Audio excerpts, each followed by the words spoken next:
It's mid-season review time for the Carlton Blues. We're going to take a look at what has gone wrong in season 2025, what has gone right, if anything, and what we can expect for the rest of the year for the Blues. So sit back, enjoy. This is the All Aussie Rules YouTube channel. Welcome on into the All Aussie Rules YouTube channel. This is our mid-season review of the Carlton Blues. As each team gets to the bye, we're doing a mid-season review. This is the second team, obviously, if you're new here. We did the Bulldogs yesterday. Go check it out. We've got plenty more coming up. Still 2 more this week. And then there's still another 14 teams after that. So we've got a lot coming your way over the next month or so. So make sure you hit that subscribe button, hit that noti bell. Don't forget to like, comment, and subscribe. I appreciate you. Let's jump into Carlton's 2025 season review so far after 11 rounds. So this is how their record stands. They obviously had the bye in opening round. Their season started very poorly for them. They went loss to Richmond by 13 points. Lost to Hawthorn by 20 points, which actually wasn't a bad performance. Bulldogs, they lost by 8 points, which in hindsight, not the worst performance either. Collingwood by 17 points. So 4 losses, 3 of them okay. 1 was obviously very, very poor against Richmond. They then got a good little run where they smacked West Coast in gather round by 71 points. They are Carlton, so they definitely didn't smack Carlton by 82 points. That should obviously be North Melbourne. Just a little typo there, my bad. But yeah, they smacked North Melbourne by 82 points. Beat Geelong by 18 points at the MCG in round 7, which was their good win so far of the year. Lost to Adelaide, got smacked by Adelaide in all honesty. 60-point losers in round 8. Got a decent win against St Kilda, but it was at the MCG by 15 points. And then heading into the bye, lost to both of the Sydney teams. Sydney at the SCG and then GWS at Marvel Stadium. They go into the bye, 4 wins, 7 losses from their 11 matches. Decent percentage thanks to mainly to those 2 big wins against West Coast Carlton. They haven't actually been smacked by too many teams. Only Adelaide really got a hold of them. Sit 12th on the ladder. Their record against top 8 teams is 1-5. So they have played 6 of the 8 top 8 teams. Not a great record there. Their record against the bottom 10, solid enough, 3-2. Obviously, one of those losses was Richmond. The other one, Sydney. So not great losses, those ones. And their 3 wins were against low-ranked teams. 3 out of their 4 wins, against low-ranked teams. West Coast, North Melbourne, St Kilda. All like bottom 4 or 5 teams in the competition so far this season. So not a spectacular start to 2025 for Carlton.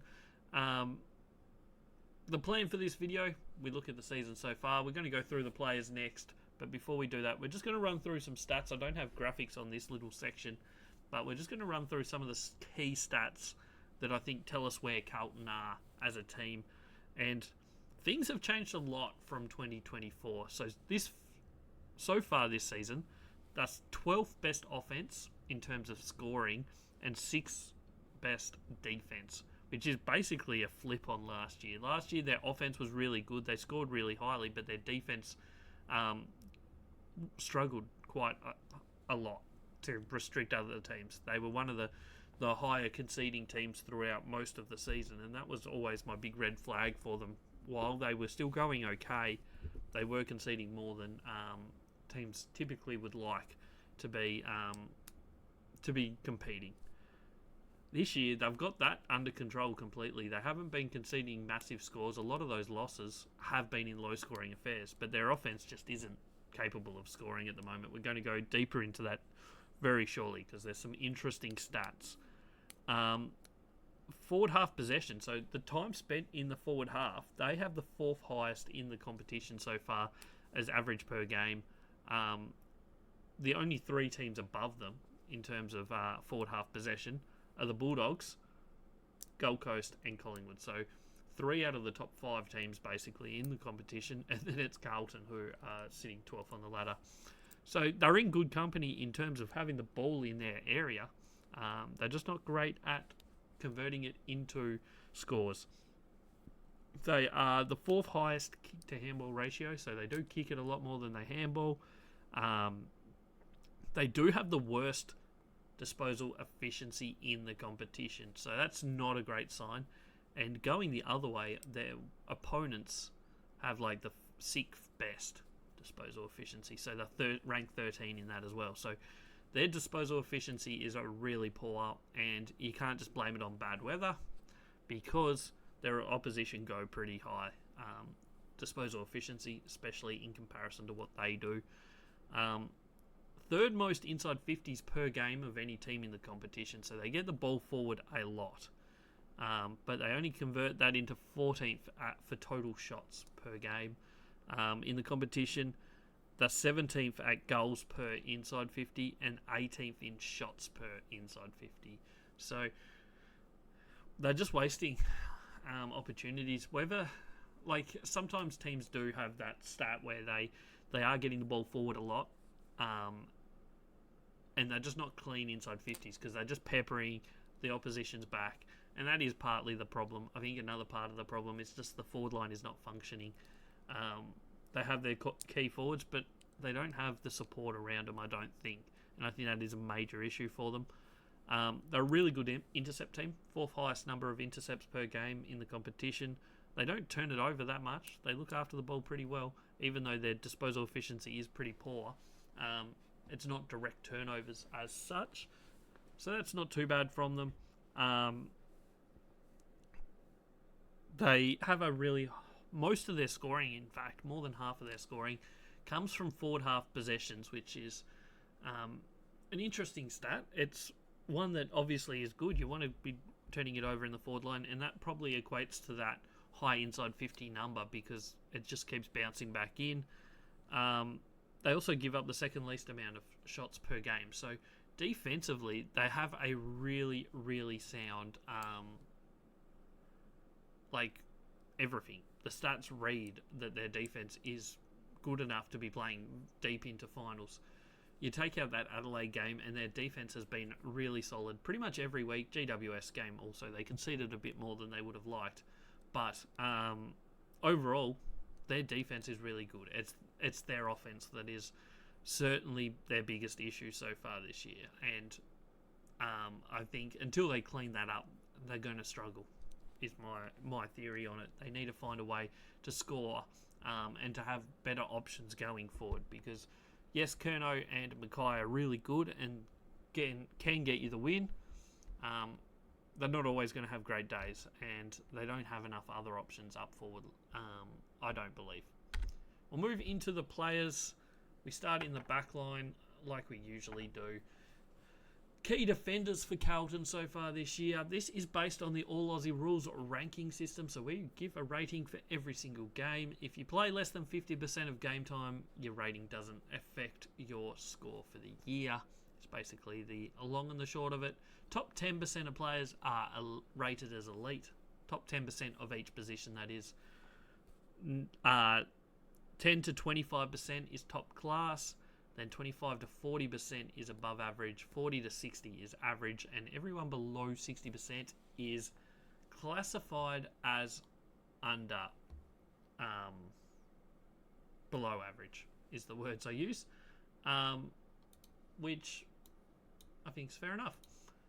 Unranked, if you haven't played 4 or more games, then you will be classified as unranked. You've got to have played at least 5 games so far this year. So, key defenders for Carlton, they've actually got some solid ones. There's no doubt about it. Jack Silvani is their big shining light from this season so far. He's been elite. He's ranked number 3 in key defenders in rating so far this year. Ranked 101st in the competition overall. He's had a really good season so far, rated higher than Jacob Wiedering, who everybody knows is a really class key defender. He's been ranked 8th key defender this year. I don't think he's been as good as he has previous years. He's still doing solid, but probably not quite as good. But yeah, solid enough. Silvani's the big shining light that they've found from this season so far, though. No doubt about that. General defenders, something that I've noticed so far this season with Carlton is they have a lot of players that play a lot of different positions, whether that's wing, inside mid, Also, general defenders, general forwards, they all kind of play a lot of different positions. Week in, week out, they're changing, switching around. Whether that's a good thing or bad thing, I don't know. Nick Haynes is another one that has played a little bit of key defence this year, but mainly general defender. He's ranked 30th best general defender. Puts him in the above average category, so him and Adam Sard both rate as pretty solid without being exceptional so far this year. Sam Doherty has played multiple positions, wing, general defender, even a little bit up forward. He's rated 43rd as a general defender so far this year, so his rating's not spectacular. Missed a few games. I think his best game of the year was last week, though, so we'll see if he can really turn his season around in the second half of the year. Mitch McGovern, he's ranked 47. Ollie Hollands, 60th. Lachlan Cohen and Matthew Carroll are both in the below average range. And Jordan Boyd's only played 2 games, so he's unranked, but his rating from those 2 games, as you can see, is pretty low. So he would be definitely in the below average category if he'd played a few more games. So that's the back line. We jump into the forward line. Key forwards, obviously this is outside of their midfield. Their strongest part of the ground is their key forwards. Hasn't been as great as perhaps they would hope so far this year. They've all had little shining moments without being spectacular. Harry Mackay played 7 games, so he has missed 4 matches. He does rate as elite, though. He's ranked number 5 as a key forward so far this year. Charlie Curnow, he's only missed the 1 game, which I think was round 1. He's been top class. His first game of the year wasn't great, but since then he's been pretty solid. He's the 11th best key forward. Lewis Young's had some good moments. He rates average as a key forward, so they do have those options down there as key forwards. And Brody Kemp has played 5 games. He's pretty low in rankings, number 52 key forward. General forwards, this is a breadbasket, really. Like, you don't know what you're getting. Matthew Cottrell, he's played 7 games. He rates as top class, number 18. So, in the competition as a general forward, he's another one that kind of rotates through positions. Zach Williams also played 7 games. He's ranked 31st. And then you just continue down to the next 2, which are both rated average, Elijah Hollands and Lockie Fogarty. I don't think either of them have had outstanding seasons. And then below average, Corey Durden, Jesse Motlop and Will White, who's obviously a first-year player, got plenty of improvement to come. But, yeah, they're all in the below average category so far this year. Granted, you've got to remember it is more difficult to be a general smaller forward in a badly performing team.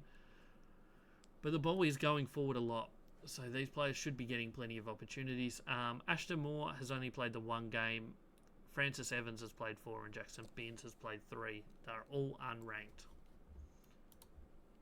Moving into the midfield, as you can see, they've only had the 5 players that are consistently rated as inside midfielders.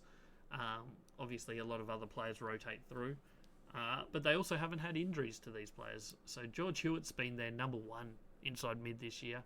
Had a little bit of a downer last week, but up until that point had been really, really good. 12th best inside midfielder in the competition so far this year. Adam Chera ranked 28th. Paddy Cripps 29. And Sam Walsh 36. All above average category. Really, really good functioning inside midfield. Cooper Lord basically only plays inside mid as well. He's played a couple other positions here and there, but he's ranked a bit lower, 92. So he's one of the lowest ranked inside mids in the competition so far this year, but he has played other roles as well, and he certainly doesn't get anywhere near the time inside mid as your George Hewitt, Adam Chera, Paddy Cripps and Sam Walsh do.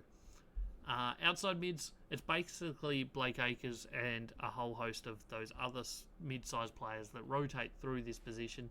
Blake Acres pretty much takes up 1 wing. They rotate the other side.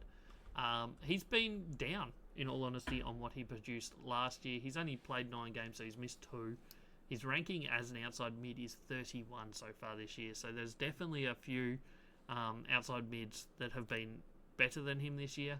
He was definitely in the top 2 or 3 last season. So far this year, he's nowhere near that. So he has dropped off in ratings this year. And then the ruckman, Tom De Koning, obviously he's their key man. Will he re-sign or not? We'll soon find out, I'm sure. But he's played 10 games this year. He's been really good overall. 4th best ruckman in the competition so far this year. Really high rating, top class ratings so far. And Mark Pittenay has only played the one game. He did his role in that one match. But he's basically just cover for Tom De Koning at this point of his career and this season. It'll be interesting to see what happens at the end of the year based on what Tom De Koning does. So if we have a look at the spread of where the players rate around the ground, they've only got the 2 elite players so far this year, key forward and a key defender. They've got some inside mids that certainly are close. 1 top class, 3 above average, all reasonably close to that elite range. But overall, just 2 elite players, which is slightly below the average in the AFL. If you can work it out, 10% of the players equates to about 2.5 players per team would rate as elite. If you've seen the Bulldogs video, they had 6.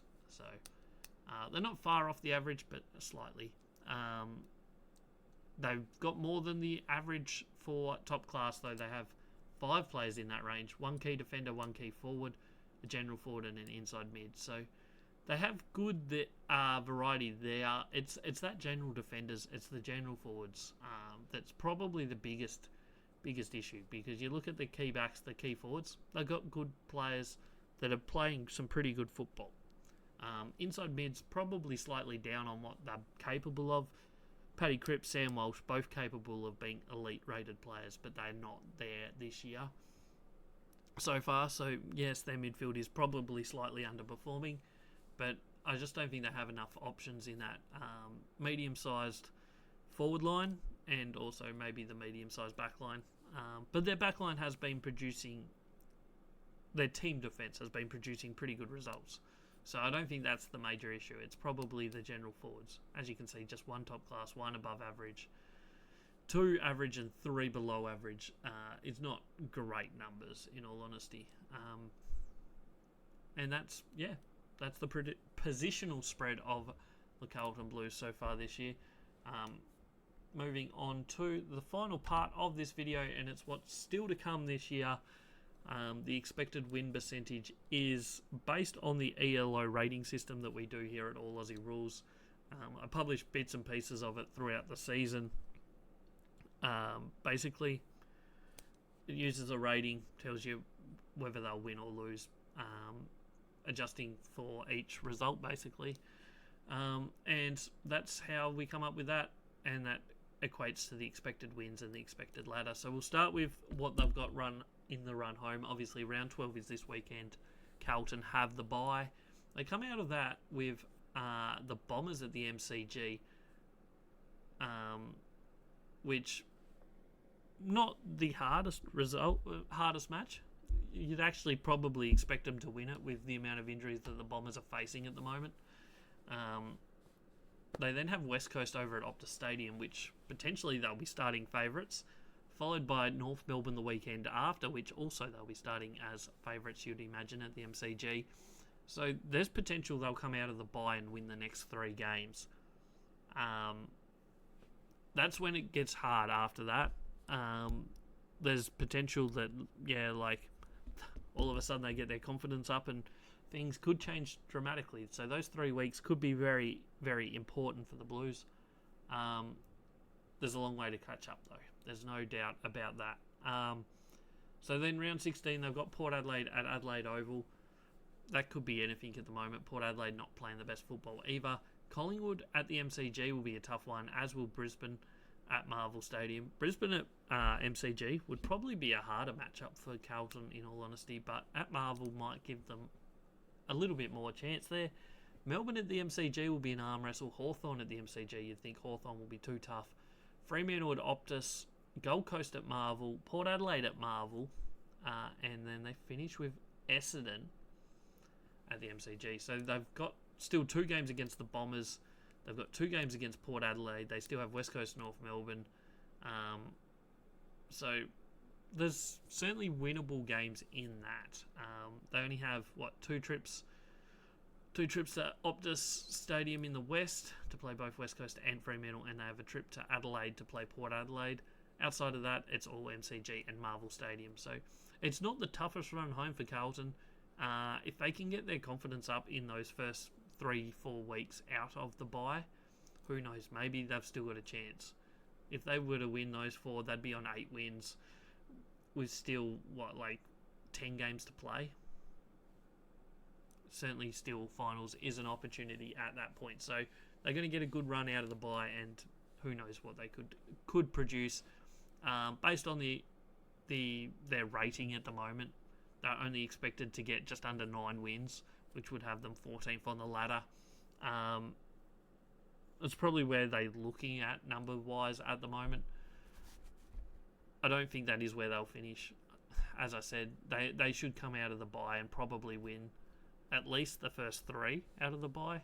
I think Essendon are a better team than Carlton, but I'm just worried about the fact that Essendon have so many injuries that Carlton coming out of the bye could get them. And then if they were to win the next 3 after that, who knows what they could produce, because they're certainly capable of beating Collingwood. That could be anything, who knows. Both teams, no matter what the form, always will show up for that matchup. Brisbane in Melbourne's possible. It's not easy, but it's possible. Melbourne at the MCG, who knows what Melbourne will be showing up at that point of the year. And then Gold Coast at Marvel, you've always got to consider yourself a chance. Same with Port Adelaide at Marvel, and finishing with Essendon.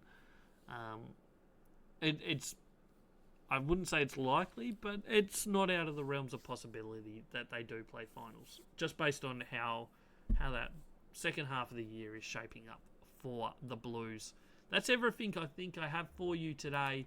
That's my Carlton Blues mid-season review. I hope you enjoyed. Make sure you come back and check out the other teams. There's 2 more going out this week on the YouTube channel. If you haven't already, hit that subscribe button. We also have a podcast that goes live twice a week. We do a preview episode every Thursday on the YouTube, also on Spotify and on Apple Podcasts. All Aussie rules everywhere. The other episode goes live on Monday, which is a review of the weekend just been. I appreciate you. I hope you enjoyed this episode. Let me know what you think of the Blues down below, and I'll catch you on the next one.